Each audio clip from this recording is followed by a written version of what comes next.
मेरा मस्तिष्क शांति, संतुलन और सद्भाव से भरा है। ईश्वर मेरे भीतर मुस्कुराती शांति में विराम कर रहा है। मैं अतीत, वर्तमान या भविष्य की किसी चीज़ से नहीं डरता।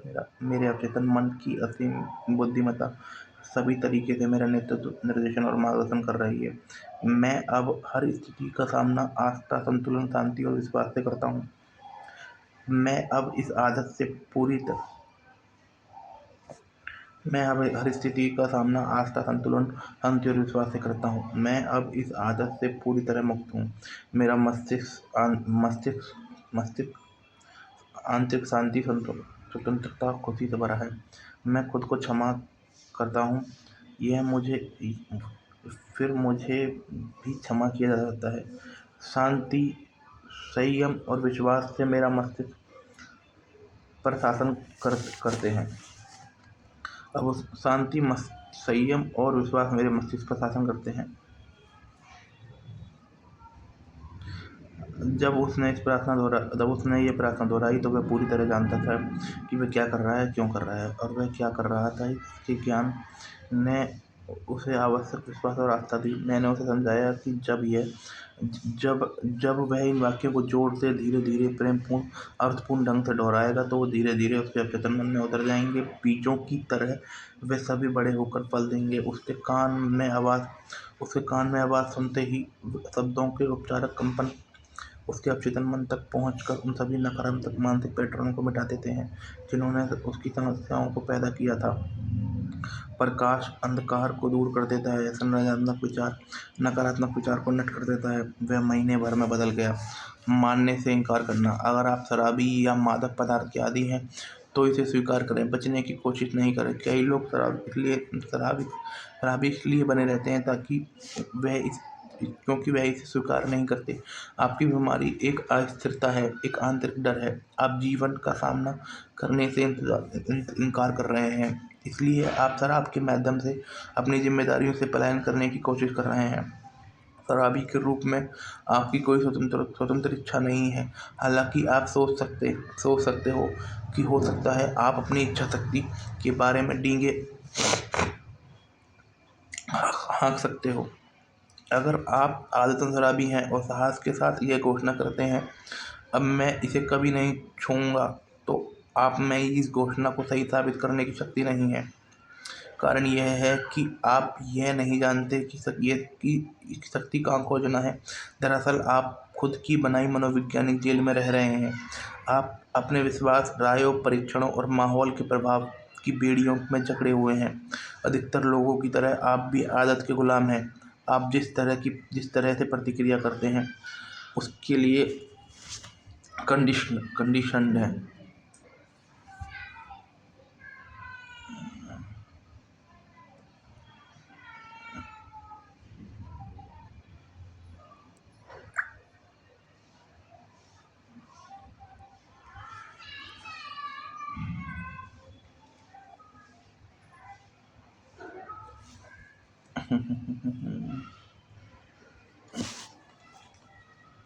तो ब्रो, दरअसल आप खुद की मनोवैज्ञानिक जेल में रह रहे हैं। आप अपने विश्वास, रायों, परीक्षण और माहौल के प्रभाव की बेड़ियों में जकड़े हुए हैं। अधिकतर लोगों की तरह आप भी आदत के गुलाम हैं। आप जिस तरह से प्रतिक्रिया करते हैं उसके लिए कंडीशन है। स्वतंत्रता के विचार बनाना। आप अपनी मानसिकता में स्वतंत्रता और मानसिक शांति के विचार भर सकते हैं ताकि यह आपकी अवचेतन की गहराइयों तक पहुंच जाए। अवचेतन मन सर्वशक्तिमान है, इसलिए यह आपको शराब पीने की इच्छा से मुक्त कर देगा। आप उस मोड़ पर आपको एक नई समझ मिलेगी कि आपका दिमाग कैसे काम करता है। आपको अपने भीतर असीमित संसाधन मिलेंगे जिनके द्वारा आप अपनी बात को सच साबित कर सकते हैं। 51% उपचार आप अपनी मानसिक शांति के विचार से भर सकते हैं ताकि आप अपने की गहराई तक इसलिए आपको आप पीने की इच्छा से मुक्त कर देगा। इस मोड़ पर आप 51% उपचार। अगर आपके मन में किसी विनाशक आदत से छुटकारा पाने की प्रबल इच्छा है तो आपका 51% इलाज पहले ही हो चुका है। जब आपकी बुरी आदत को छोड़ने की इच्छा इसके जारी रखने की आवश्यकता से अधिक बढ़ जाती है तो यह आपको यह जानकर हैरानी होगी कि आपकी पूर्ण स्वतंत्रता सिर्फ एक कदम दूर है। जो भी विचार आप अपने दिमाग में स्थिर कर सकते हैं, आपका मस्तिष्क उस पर उसका विस्तार कर सकता है। सही बात है, विचार को स्थिर करना है। म मस्तिष्क को स्वतंत्रता की अवधारणा यानी विनाशक आदत से छुटकारा और मानसिक शांति पर केंद्रित करें। इसे ध्यान की नई दिशा पर केंद्रित करें। इससे आप एक ऐसी भावना उत्पन्न करते हैं जो स्वतंत्रता और शांति की अवधारणा को धीरे धीरे ग्रहण कर लेती है। आप जिस भी विचार को इस तरीके से भावनात्मक बनाते हैं, उसे आपका अवचेतन मन स्वीकार कर लेता है और साकार कर लेता है।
जो भी विचार आप अपने दिमाग में स्थिर कर सकते हैं, करते हैं, आपका मस्तिष्क उसका विस्तार करता है।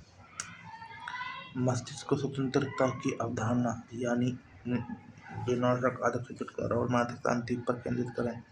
इसे ध्यान की नई दिशा पर केंद्रित करें।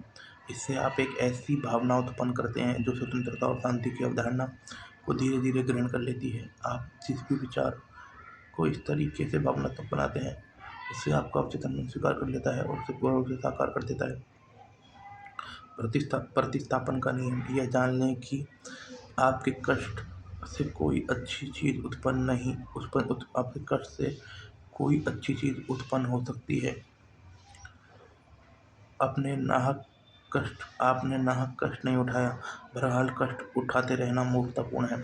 अगर आप शराबी बने रहते हैं तो इससे मानसिक और शारीरिक क्षरण होता है। महसूस करें कि अवचेतन मन की शक्ति आपके साथ दे रही है। हालांकि आपको मानसिक अवसाद हो सकता है, लेकिन आप भावी स्वतंत्रता की सुखद कल्पना शुरू कर सकते हैं जो आपके भीतर भरी हुई है। इस प्रतिस्थापन सब्स्टिट्यूशन का नियम है। आपकी कल्पना आपको शराब की बोतल तक ले गई।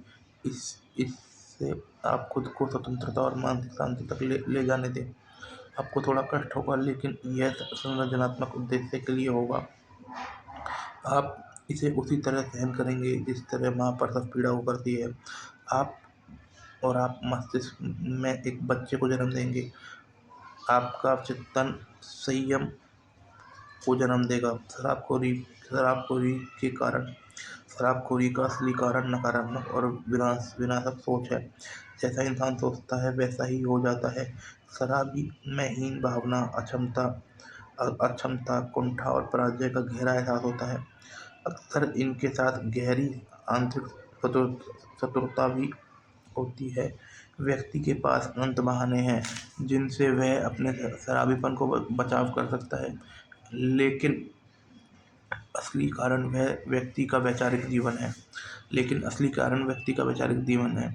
3 जादुई कदम। पहला कदम, स्थिर हो जाएं, मस्तिष्क को शांत कर लें, उन्नीदी निष्क्रिय अवस्था में पहुंच जाएं। इसी स्थिर, शांत और ग्रहणशील अवस्था में आप दूसरे कदम की तैयारी कर रहे हैं। दूसरे कदम, एक संक्षिप्त वाक्य लें जिसे आसानी से याददाश्त पर उकेरा जा सके, लोरी की तरह बार बार दोहराया जा सके। इस वाक्य का प्रयोग करें: अब मुझ में संयम और मानसिक शांति है और मैं धन्यवाद देता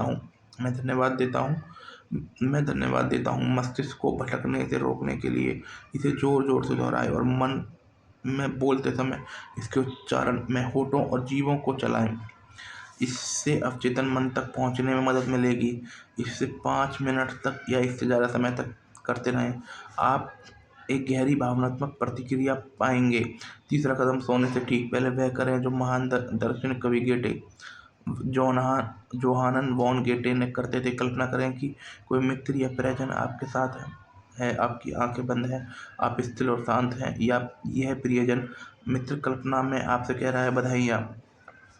आप उसकी मुस्कुराहट को देखते हैं, आप उसकी आवाज़ सुनते हैं, आप मानसिक रूप से उसका हाथ छूते हैं। सब कुछ वास्तविक और चित्रात्मक है। बधाइयाँ शब्द पूर्ण स्वतंत्रता का द्योतक है। इसे बार बार सुनें जब तक कि आपको संतोषजनक अवचेतन प्रतिक्रिया नहीं मिल जाए। लगातार करते रहें। जब डर आपके मस्तिष्क का दरवाजा खटखटाए, चिंता, तनाव और शंका आपके दिमाग में आए, तो अपने लक्ष्य को देखते रहें। अपने अवचेतन मन के भीतर असीमित शक्ति के बारे में सोचें जो आपके चिंतन और कल्पना को पैदा कर सकती है। इससे आपको विश्वास, शक्ति और साहस मिलेगा। लगातार करते रहें, जुटे रहें जब तक कि दिन नहीं निकल जाए, अंधेरा नहीं भाग जाए। अपने विचार की शक्ति की समीक्षा करें। समाधान समस्या में निहित है। हर सवाल में इसका जवाब छिपा है। आपका ज्ञान आपकी पुकार पर प्रतिक्रिया करता है जब आप इसे आस्था और विश्वास से आवाज देते हैं। आदत आपके अवचेतन मन का कार्य है। आपके अवचेतन मन की अद्भुत शक्तियाँ इससे बड़ा प्रमाण नहीं है कि आपके जीवन पर आदत की कितनी शक्ति और नियंत्रण है। आप आदतों के गुलाम होते हैं। आप किसी विचार या काम को दोहराकर अपने अवचेतन मन में आदतों के पैटर्न बनाते हैं। जब तक कि यह आपके अवचेतन मन के खांचे नहीं बना लेता और स्वचालित नहीं बन जाता। आपके पास चुनने की स्वतंत्रता है। आप अच्छी या बुरी आदतों को चुन सकते हैं। प्रार्थना एक अच्छी आदत है। जो भी मानसिक तस्वीर आप अपने अवचेतन मन में आस्था के साथ देखते हैं, यह उसे साकार कर देता है। आपकी सफलता और उपलब्धि एकमात्र बाधा है आपका अपना विचार या मानसिक छवि है। जब आपका ध्यान भटके तो अच्छाई या लक्ष्य के विचार से इसे वापस लौटा दें। इसकी आदत डालें।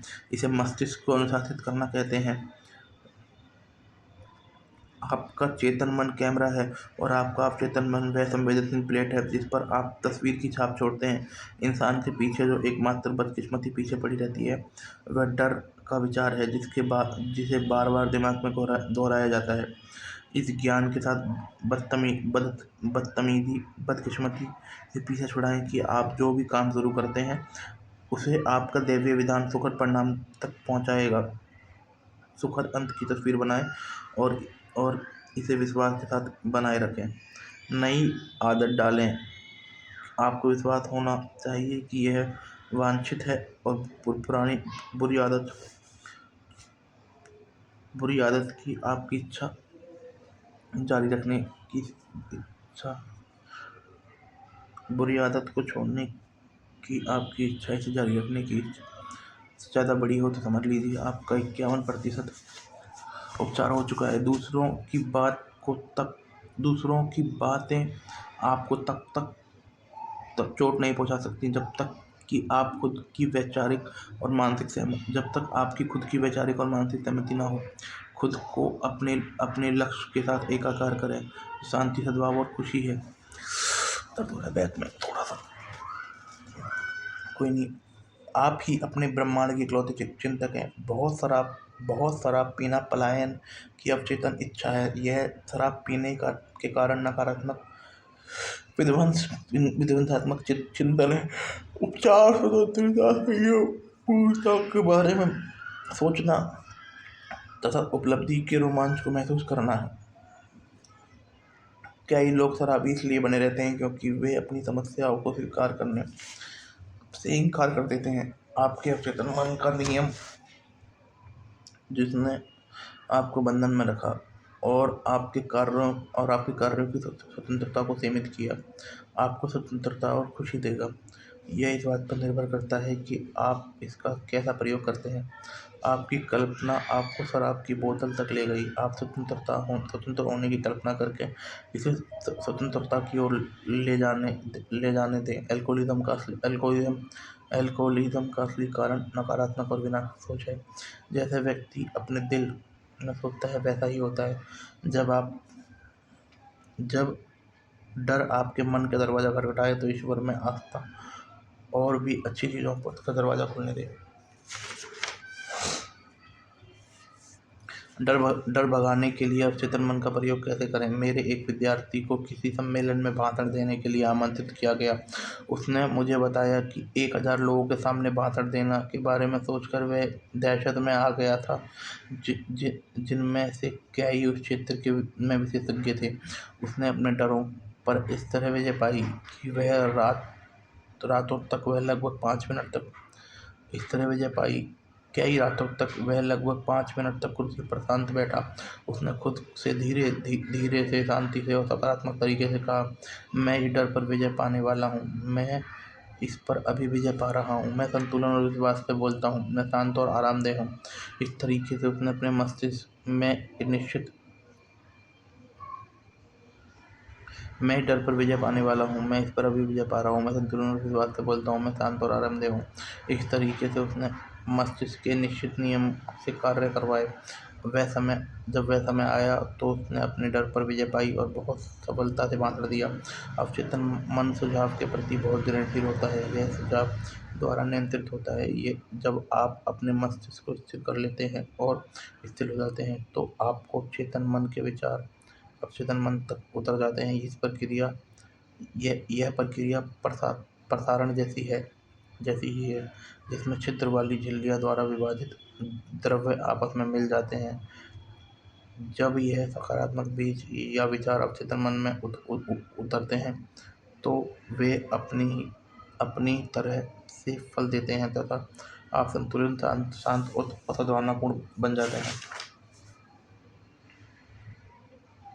200 रुपये दिया किराएदार क्या टेंशन है। लोगों का सबसे बड़ा शत्रु यह कहा गया है कि डर लोगों का सबसे बड़ा शत्रु है। डर की असफलता, बीमारी और कमजोर मानवीय संबंधों का कारण है। लाखों करोड़ों लोग अतीत, भविष्य, बुढ़ापे, पागलपन और मौत से डरते हैं। लेकिन डर आपके दिमाग का एक विचार है। इसका मतलब है कि आप अपने ही विचारों से डरे हुए हैं। कोई छोटा बच्चा डर के मारे दहशत में आ सकता है जब उसका साथी कहता है कि बिस्तर के नीचे राक्षस है जो रात को उसे पकड़ लेगा। लेकिन जब उसके माता पिता लाइट जलाकर दिखाते हैं कि कोई राक्षस नहीं होता तो उसका डर दूर हो जाता है। बच्चे के दिमाग का डर उतना ही असली है जितना असली राक्षस होने पर होता। उसके मन के झूठे विचार का उपचार हो गया। जिस चीज़ का उसे डर था वह मौजूद ही नहीं थी। इस तरह से आपने अधिकतर डर वास्तविक नहीं होते। वह में छाया जिस चीज़ का उसे डर था वह मौजूद ही नहीं थी। इस तरह से आपके अधिकतर डर वास्तविक नहीं होते।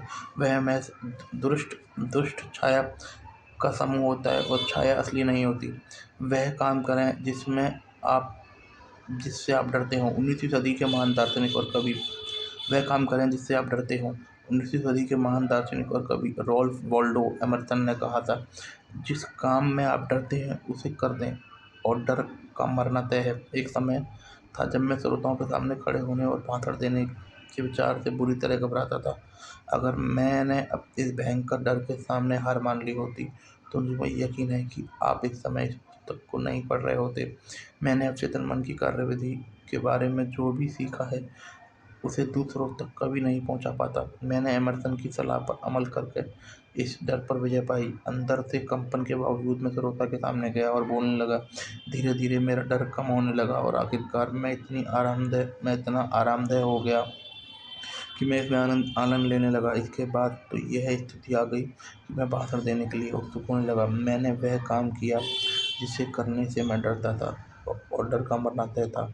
जब आप सकारात्मक रूप से घोषणा करते हैं कि आप डर डर पर विजय पाने वाले हैं और अपने चिंतन मन में एक निश्चित निर्णय पर पहुंचते हैं, तो आप अवचेतन मन की शक्ति को मुक्त कर देते हैं, जो आपके विचार की प्रकृति की प्रतिक्रिया में प्रवाहित होती है। मंच के डर को दूर भगाना। मंच के डर को दूर भगाना। पहले एक अध्याय में मैंने जेनेट आर का उदाहरण दिया था। यह युवा ओपरा सिंगर का करियर मंच के डर के कारण खतरे में पड़ गया था। जब जब उसे एक ओपरा प्रोडक्शन में प्रमुख भूमिका के ऑडिशन के लिए बुलाया गया तो उसे एहसास था कि शायद वह सफल होने का आखिरी मौका था, लेकिन उसका मंच का डर पहले जितना ही प्रबल था। वह जानती थी कि अगर वह इससे नहीं उबर पाई तो एक बार फिर असफल हो जाएगी। अपने डर से उबरने के लिए उसने यह तरीका आजमाया। एक कमरे में एकांत बैठकर उसने अपने शरीर और मन को स्थिर करने की सर्वश्रेष्ठ कोशिश की। उसके अवचेतन मन पर जो डर हावी था, उसके सुझाव का प्रतिरोध करने के लिए उसने धीरे धीरे, शांति से और भावना से ये शब्द दोहराए। मैं बहुत बढ़िया गाती हूँ। मैं संतुलित, आत्मविश्वासी और शांत हूँ। अब हर बार यह शब्द 5-10 बार दोहराए। एक सप्ताह के अंत तक वह संतुलित और आत्मविश्वास से भरी हुई महसूस करने लगी। समय आने पर उसने बहुत बढ़िया ऑडिशन दिया। अगर अगर आप यह तकनीक आजमाएं और इस काम को पूरी ईमानदारी और विश्वास से करें तो डर की मौत तय है। असफलता का डर। मेरे पास अक्सर करीब की यूनिवर्सिटी के विद्यार्थी आते हैं। उनमें से ज़्यादातर एक ही शिकायत रहती है। जब हम परीक्षा में जिसे हम परीक्षा में बोलना कहते हैं, वे सभी मुझसे एक बात कहते हैं कि परीक्षा से पहले मुझे सब कुछ याद रहता है और परीक्षा के बाद भी मुझे सब कुछ याद आ जाता है, लेकिन परीक्षा हॉल में मेरा दिमाग बिल्कुल खाली हो जाता है। हम में से बहुत से लोग को ऐसा ही समस्या का सामना किया होगा। इसका स्पष्टीकरण अवचेतन मन के प्रमुख नियम में निहित है। वही विचार साकार होता है जिस पर हम सबसे ज़्यादा ध्यान केंद्रित करते हैं। इन विद्यार्थियों के साथ बातचीत करते समय मैंने पाता हूँ कि उनका ध्यान असफलता के विचार पर सबसे ज़्यादा केंद्रित है। परिणामस्वरूप उनका अवचेतन मन असफलता को साकार कर देता है। असफलता का डर अस्थायी भुलक्कड़पन लाकर असफलता उत्पन्न कर देता है। शीला ए अपनी क्लास में बहुत प्रतिभाशाली मेडिकल स्टूडेंट थी, लेकिन जब भी कोई लिखित या मौखिक परीक्षा देती तो उसका दिमाग में आसान सवालों के जवाब भी नहीं दे पाता था। मैंने उसे इसका कारण समझाया। वह परीक्षा के कई दिन पहले से असफलता की शंका पर सोच रही थी और चिंता जता रही थी। ये नकारात्मक विचार डर से प्रेरित थे। डर डर के शाश्वत भाव से लिपटे विचार अवचेतन मन में साकार हो जाते हैं। दूसरे शब्दों में, ये लड़की अपने अवचेतन मन से आग्रह कर रही थी कि वह उसे फेल करवा दे, और उसके अवचेतन मन ने ठीक वैसा ही काम किया। परीक्षा के दिन वह सब कुछ भूल गई। वह अपने डर से कैसे उबरी। जब शीला ने अपने अवचेतन मन की कार्यविधि का अध्ययन किया तो उसने सीख लिया कि यह स्मृतियों का भंडार है।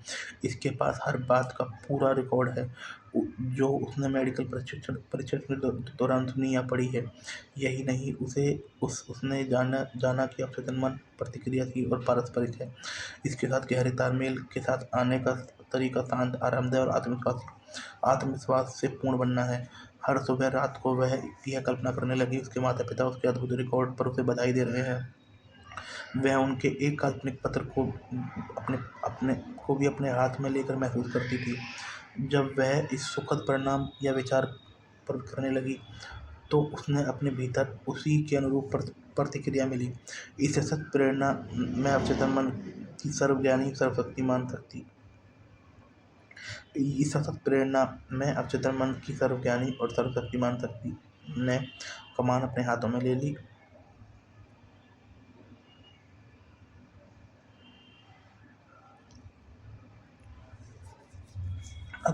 इसने उसी के अनुसार उसके अवचेतन मन को निर्देशित किया। उसने अंतिम परिणाम की कल्पना कर ली थी, बस इसे साकार करने के साधन की जरूरत थी। एक तकनीक का अनुसरण के बाद उसे परीक्षाओं में पास करने की कोई दिक्कत नहीं हुई। उसके अवचेतन मन की वस्तुनिष्ठ बुद्धि ने कमान हाथों में ले ली और उस पर दबाव डाला कि वह उत्कृष्ट प्रदर्शन करे। पानी का डर। जब मैं 10 साल का था तो मैं अकस्मात एक स्विमिंग पूल में गिर गया। मैंने कभी तैरना नहीं सीखा था। मैंने अपने हाथ हिलाए, लेकिन इससे कोई फ़ायदा नहीं हुआ। मुझे महसूस हुआ कि मैं डूब रहा था। मुझे अब वह दहशत